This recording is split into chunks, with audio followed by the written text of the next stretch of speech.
In SAC, the calculation feature is to use formulas to create new measures based on the data. We can add calculations in the modeling stage by adding formulas to your model, or we can create in-story calculations. In-story calculations create story-specific measures that can be added to any chart within the story. There are 4 types of story calculations: calculated measure, restricted measure, difference form, and aggregation. To get started with in-story calculations, we need to open the calculation editor. You can create custom calculations for use in a chart or table via the calculation editor. Now, to open the calculation editor, select a chart and open the design panel.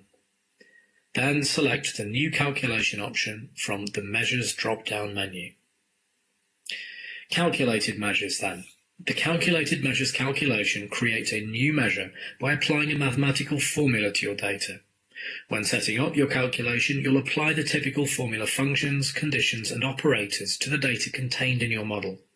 Use calculation shortcuts to access your existing model data. For example, to create a calculated measure of gross margin percentage, your formula should divide the measure gross margin by the measure discount.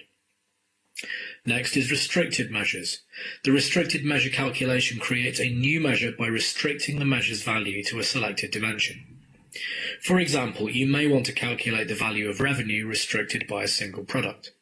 By creating a restricted measure, you can compare the revenue performance of a single product type to the whole product dimension in a chart. Now, this is difference from. The difference from calculation creates a measure reflecting the calculated difference in value between 2 time periods. Like time-based variances, there are some standard time periods that can be used for our difference from calculation. When you create a difference from calculation, the resulting measure's value reflects both the calculation and the chart properties. And finally, aggregation. The aggregation calculation creates a measure with an aggregate value. It's more like formula function in Excel, and we can use the calculation like sum, average, or count.